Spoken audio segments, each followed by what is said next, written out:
Hello बच्चों, मैं अर्चना आप सभी का अर्चना हिंदी एजुकेशन यूट्यूब चैनल में स्वागत करती हूं।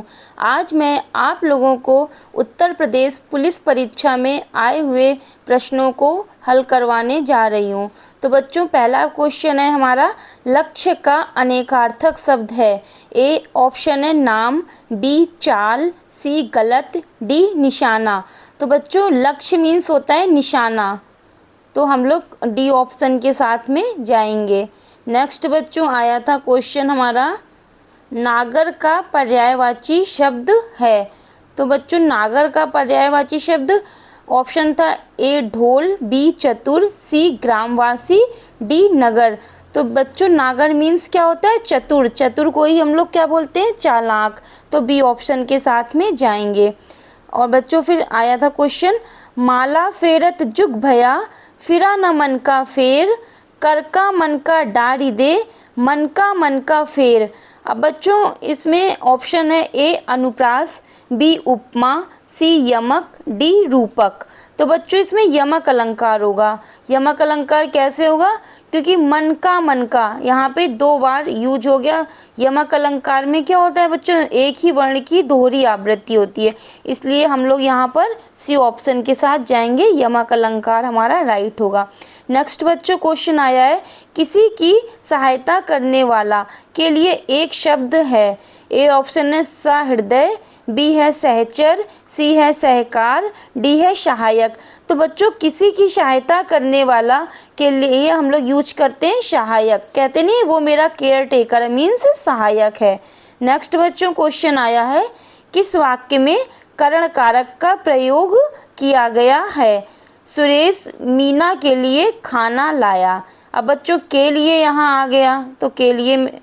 और नेक्स्ट है उनको पढ़ना चाहिए, और सी ऑप्शन है साधुओं की संगति से बुद्धि सुधरती है।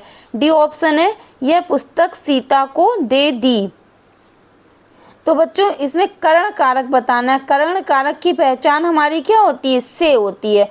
तो इसमें हमारा सी ऑप्शन सही हो जाएगा, साधुओं की संगति से बुद्धि सुधरती है।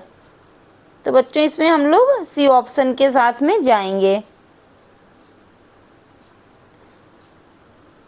नेक्स्ट है बच्चों, अंतर्निहित शब्द का सही संधि विच्छेद होगा।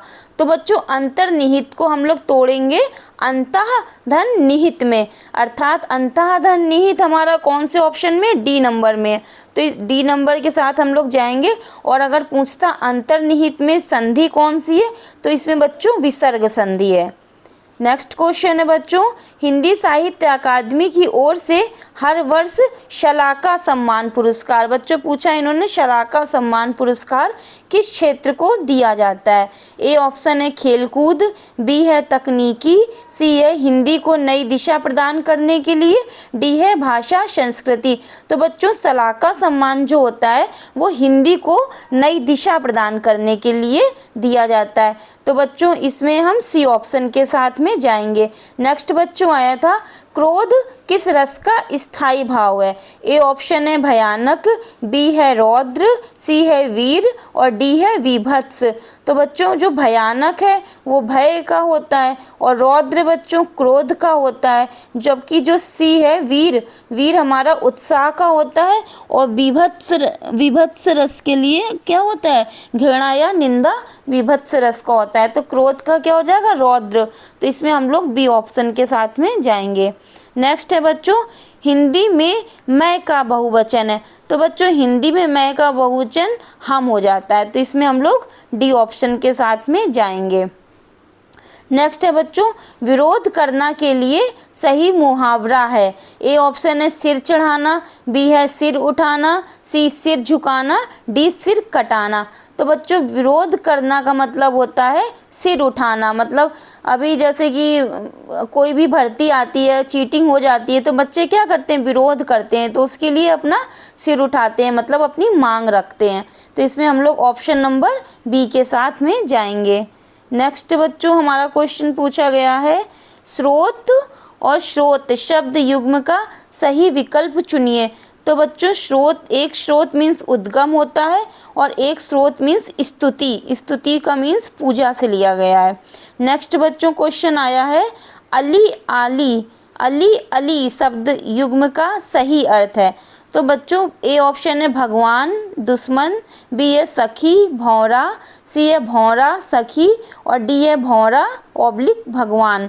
तो बच्चों अली मीन्स होता है हमारा भौरा और अली माने होता है सखी। देखिए आप लोग ऐसे याद रखिएगा, अली में बड़ी ई की मात्रा लगती है और जो सखी होता है उसमें भी बड़ी ई की मात्रा लगती है। तो अली मीन्स भौरा और अली मीन्स सखी, तो हम लोग सी ऑप्शन के साथ जाएंगे। सी ऑप्शन में हमें भौरा और सखी मिल रहा है।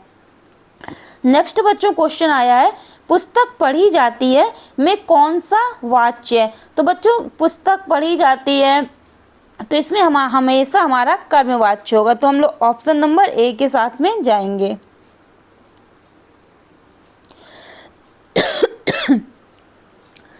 नेक्स्ट बच्चों पूछा गया है निम्नलिखित में से कौन सा शब्द तत्सम नहीं है। ए है नग्न, बी है क्षमा, सी है नख और डी है नेह। तो बच्चों जो नेह है वो हमारा तत्भव है और तो डी ऑप्शन के साथ में हम लोग यहाँ पे जाएंगे। अब बच्चों नेक्स्ट क्वेश्चन आया है महंत जी को आध्यात्म का अच्छा ज्ञान है। अब इसमें बच्चों आध्यात्म के नीचे इन्होंने अंडरलाइन कर दिया, मीन्स आध्यात्म वर्ड इन्होंने गलत लिखा है। अब हमें ये पहचानना है कि कौन से कथन में आध्यात्म वर्ड सही दिया हुआ है। तो बच्चों ए नंबर है ऑप्शन, महंत जी को अध्यात्म का अच्छा ज्ञान है। ये कुछ हद तक हमें ठीक लग रहा है। बी ऑप्शन है महंत जी को अध्यात्म का अच्छा ज्ञान है। बच्चों ये तो बिल्कुल ही गलत हो गया, अध्यात्म नहीं होता है। फिर बच्चों नेक्स्ट है महंत जी को आध्यात्मन का अच्छा ज्ञान है। बच्चों ये भी गलत है, ये भी वर्ण नहीं होता है। फिर नेक्स्ट है बच्चों महंत जी को अध्यात्म का अच्छा ज्ञान है। अध्यात्म नहीं होता बच्चों, आध्यात्म होता है। तो बच्चों हम लोग ए ऑप्शन के साथ में जाएंगे, महंत जी को अध्यात्म का अच्छा ज्ञान है। अब बच्चों नेक्स्ट क्वेश्चन आया था निम्नलिखित में शुद्ध वाक्य है। ए ऑप्शन है निरपराधी व्यक्ति को दंड नहीं मिलना चाहिए, बी है बादशाह ने मुक्त हस्त दान दिया, सी है उसे पैतृक संपत्ति में हिस्सा नहीं मिला, डी है भारत कभी ब्रिटेन के अधीन था। अब देखिए बच्चों एलिमिनेट कैसे करेंगे, निरपराधी व्यक्ति को दंड नहीं मिलना चाहिए, जबकि बच्चों निरपराधी कोई वर्ड नहीं होता, निरअपराध वर्ण होता है। तो यहाँ पे ये हमारा गलत हो जाएगा। फिर बच्चों है बादशाह ने मुक्त हस्त दान दिया। तो बच्चों ये तो हमें सही लग रहा है, फिर भी हम सी और डी ऑप्शन एक बार चेक करते हैं। उसे पैतृक संपत्ति में हिस्सा नहीं मिला। बच्चों पैतृक नहीं होती, हमेशा पैतृक संपत्ति होती है। नेक्स्ट ऑप्शन है भारत कभी ब्रिटेन के अधीन था। अधीन नहीं होता बच्चों, हमेशा अधीन होता है। तो इसमें हमारा बी ऑप्शन सही है। बच्चों नेक्स्ट क्वेश्चन आया था गमही शब्द है तत्भव देशज विदेशज तत्सम। तो बच्चा गमही शब्द हमारा क्या है, तत्सम है। तो इसमें हम लोग ऑप्शन नंबर डी के साथ में जाएंगे।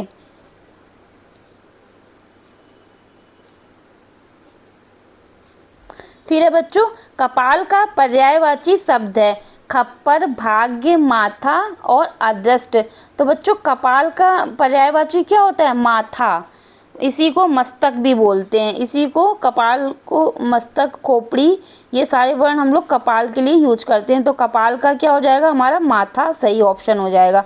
अब नेक्स्ट आया था जो शब्द संज्ञा की विशेषता बताते हैं उन्हें क्या कहते हैं। तो जो शब्द संज्ञा की विशेषता बताते हैं उन्हें हम लोग विशेषण कहते हैं। तो ऑप्शन नंबर ए के साथ में जाएंगे, ऑप्शन नंबर इसका ए हमारा सही हो जाएगा।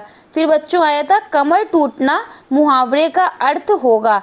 ए ऑप्शन है जीत जाना, बी है कमर टूट जाना, सी है चोट लगना, डी है निराश होना। तो बच्चों कमर टूटना मुहावरे का अर्थ है निराश होना, मतलब हम लोग हिम्मत पहले से ही हार गए।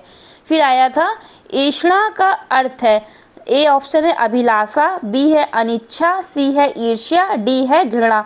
तो बच्चों ईर्ष्णा मीन्स क्या होता है, अभिलाषा। अभिलाषा को ही हम लोग इच्छा भी बोलते हैं। तो हम लोग इसमें ऑप्शन नंबर ए के साथ में जाएंगे, ऑप्शन इसका ए सही हो जाएगा। फिर आया था विद्वान का स्त्रीलिंग बताइए। तो बच्चों विद्वान का स्त्रीलिंग तो विदुषी होता है, तो इसमें ऑप्शन नंबर ए में ही हमको विदुषी मिल गया। और कभी कभी बच्चों पूछ लेता है कि कवि का स्त्रीलिंग बताइए, तो कवि का स्त्रीलिंग हो जाएगा कवयित्री। नेक्स्ट आया था बच्चों वाक्य में उचित विराम चिन्ह लगाइए। ओहो बहुत कठिन समय आया है।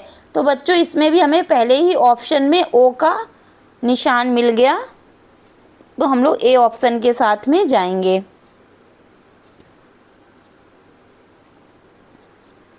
बी ऑप्शन बच्चों जो बी नंबर है वो हमारा प्रश्नवाचक का है, और जो सी ऑप्शन है वो हमारा अर्धविराम का है, जबकि जो डी ऑप्शन है उसमें योजक चिन्ह दिया गया है। अब आपके नेक्स्ट शिफ्ट में देखिए कौन सा पूछा जाता है। फिर बच्चों 2020 का ज्ञानपीठ पुरस्कार किस रचनाकार को दिया गया। तो 2020 का जो ज्ञानपीठ पुरस्कार है वो नीलमणि फूकन जी को दिया गया है। तो इसमें ऑप्शन नंबर बी के साथ हम लोग जाएंगे। नेक्स्ट आया था चूड़ी अच्छी थी में थी कौन सी क्रिया है। अधिकार घोतक क्रिया, औचित्य बोधक क्रिया, अप्रत्यक्ष क्रिया, योजक क्रिया। तो बच्चों इसमें जो थी है वो हमारा योजक क्रिया हो जाएगा, तो हम लोग ऑप्शन नंबर डी के साथ जाएंगे। फिर आया था बुरे अर्थ में प्रयुक्त होने वाला बद उपसर्ग किस भाषा का है। ए अंग्रेजी, बी उर्दू फारसी, सी हिंदी, डी संस्कृत। तो बच्चों जो बद शब्द होता है वो हमारा क्या होता है, उर्दू फारसी भाषा का होता है। कहते नहीं हम लोग बदनाम, बदहजमी, तो ये सारे वर्ड उर्दू फारसी भाषा से लिए गए हैं। नेक्स्ट आया था आत्मनिर्भरता निबंध के रचनाकार हैं। ए बालकृष्ण भट्ट, बी रामचंद्र शुक्ल, सी अजित कुमार, डी महावीर प्रसाद द्विवेदी। तो आत्मनिर्भरता निबंध के रचनाकार बालकृष्ण भट्ट जी हैं। तो इसमें हम लोग ऑप्शन नंबर ए के साथ में जाएंगे। नेक्स्ट बच्चों आया था दिए गए विकल्पों में से कौन सा जोड़ा समश्रुत भिन्नार्थक नहीं है। अणु, अनु, अंत, आरंभ, सी अनिल, अनल, डी अभय, उभय। तो बच्चों जो अंत बी ऑप्शन है हमारा अंत और आरंभ, ये हमारा समश्रुत भिन्नार्थक ना होकर बल्कि क्या है, अपोजिट है। तो हम लोग इसमें ऑप्शन नंबर बी के साथ जाएंगे। नेक्स्ट है बच्चों निम्नलिखित वाक्यांश को ध्यानपूर्वक पढ़िए और बताइए कि यह किस समास का उदाहरण है। जल में समाधि, जल समाधि। और ए ऑप्शन है कर्मधारय समास, बी है बहुव्रीहि समास, सी है तत्पुरुष समास, डी है द्वंद्व समास। तो बच्चों जल में समाधि जब आता है तो हमारा क्या है, इसमें वो तत्पुरुष समास में क्या होता है, विभक्तियों का लोप होता है, और इसमें में वर्ण आ गया तो हमारा इसमें क्या हो जाएगा, तत्पुरुष समास। तो हम लोग ऑप्शन नंबर सी के साथ जाएंगे। नेक्स्ट आया था बच्चों बोलने दो चीड़ को किसकी काव्य कृति है। ए ऑप्शन है नरेश मेहता, बी है अज्ञेय, सी है सुमित्रा नंदन पंत जी, डी है महादेवी वर्मा जी। तो हम लोग इसमें नरेश मेहता के साथ में जाएंगे, मीन्स ऑप्शन नंबर हमारा ए सही हो जाएगा। नेक्स्ट क्वेश्चन आया था बच्चों द्विज के अनेकार्थी शब्दों में निम्नलिखित में से कौन सा एक शब्द नहीं आता। ए पक्षी, बी दांत, सी विधेय और डी ब्राह्मण। तो बच्चों द्विज मीन्स पक्षी भी होता है, दांत भी होता है और ब्राह्मण भी होता है, जबकि विधेय मीन्स द्विज नहीं होता। तो ऑप्शन नंबर सी के साथ हम लोग जाएंगे। नेक्स्ट आया था बा उपसर्ग से बना शब्द है बदौलत, बर्दाश्त, बाकलम और बदनाम। तो बच्चों बा उपसर्ग से इसमें हमारा क्या बना है, बदौलत। तो ऑप्शन नंबर ए के साथ हम लोग इसमें जाएंगे। नेक्स्ट बच्चों क्वेश्चन आया है गद्यांश का। बच्चों तो गद्यांश तो बच्चों बाद में आप लोग कर लीजिएगा, ठीक है बच्चों। फिर इतने ही क्वेश्चन है हमारे, और पेपर तो मॉडरेट लेवल का था। और नेक्स्ट बच्चों हम लोग फिर वीडियो में मिलते हैं, तब तक के लिए बाय बाय, जय हिंद।